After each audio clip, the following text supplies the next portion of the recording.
Hey, what's up? It's GW coming to you live. Put some light on the action.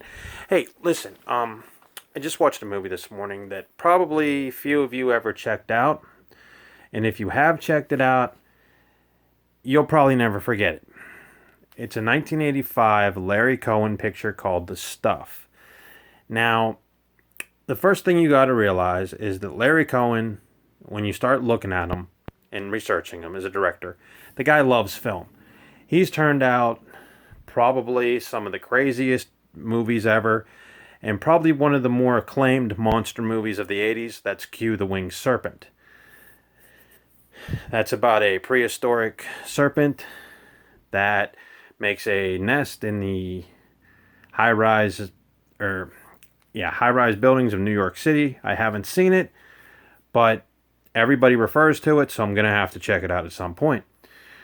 The movie I watched is called The Stuff. It's a 1985 Larry Cohen film, and it satirizes, or takes a satirical look, rather, at consumerism commercials and how fast food, or processed food, I should say, or unprocessed food in this case, drives Americans wild. Stars Michael Moriarty and, let's see, Garrett Morris from Saturday Night Live. Now, if you guys don't know Garrett Morris, just YouTube Garrett Morris Saturday Night Live, and he does a couple of crazy characters, that are pretty out there. Now, The Stuff. What is The Stuff, you ask? Well, it's sort of a poisonous Cool Whip. And I know what you're thinking, how can this film be scary? Well,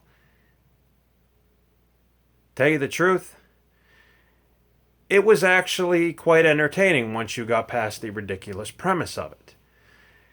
The stuff it comes from the earth, and it turns people into, what's the word I'm looking for? Not zombies, but it turns them into mindless monsters whose blood and everything are replaced by the Cool Whip. There is some cool visuals. In fact, the rubber makeup effects in this thing are great. When one little spot I should mention is that when Garrett Morris's character gets turned into one of these zombies, the makeup effects on him are pretty awesome. But you go into this film and you don't expect much, but it is quite entertaining, as I said. The stuff takes aim at commercials, fast food commercials, or product commercials, product placement, as well as America's obsession with things that are sweet.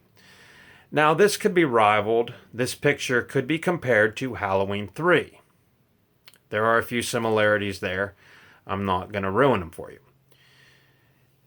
But the movie is not to be taken seriously by any means. It's a fun movie, and it just did its job at making fun of, like I said, consumerism in general.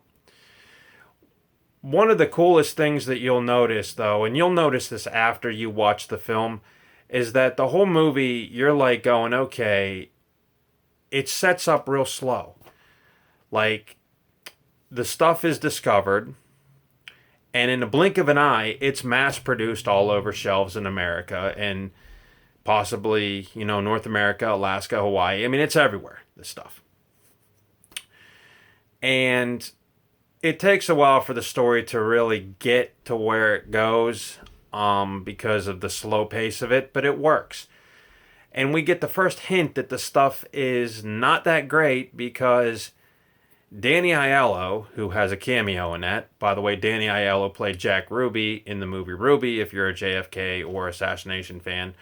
Or you want to see a movie about a Las Vegas or a Dallas, Texas mob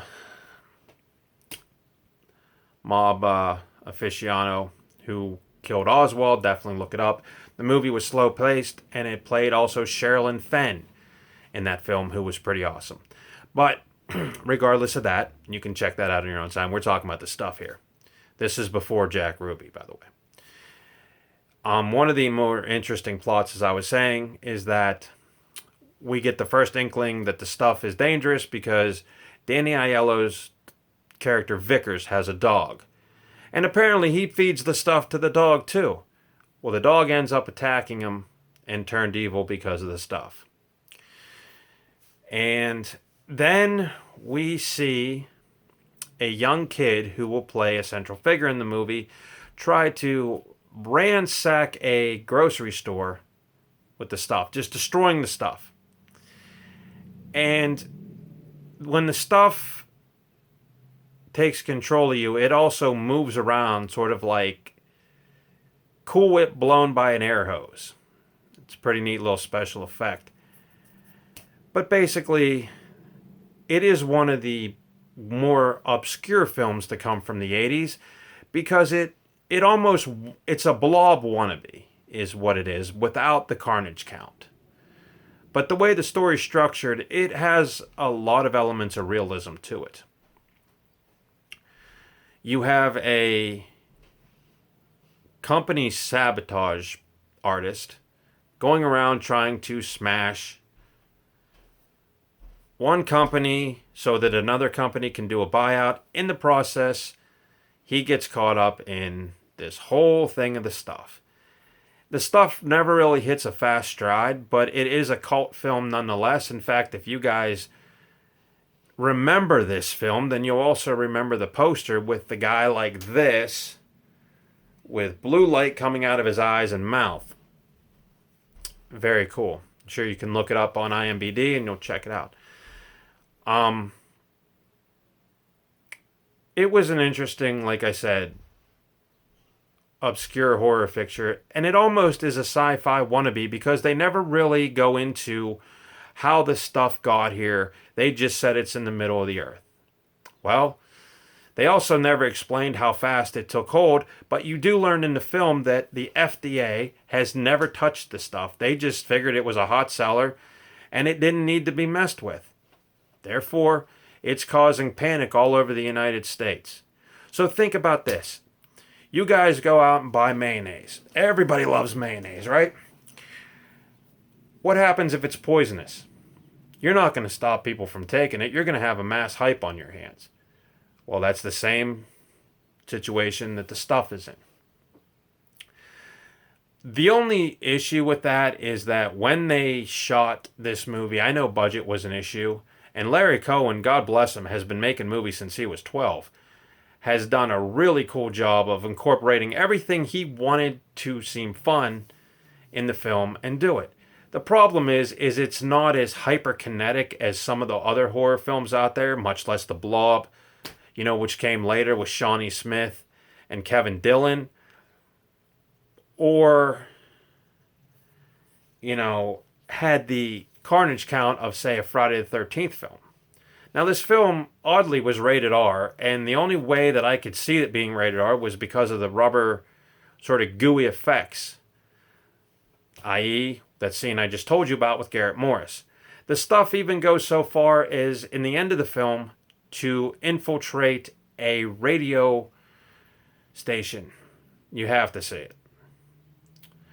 It is corny, it is schlocky, but in the end, it's not the worst thing that you could see. And coming out of the 80s, it was probably one of those things that would do for Cool Whip what Jaws did for water.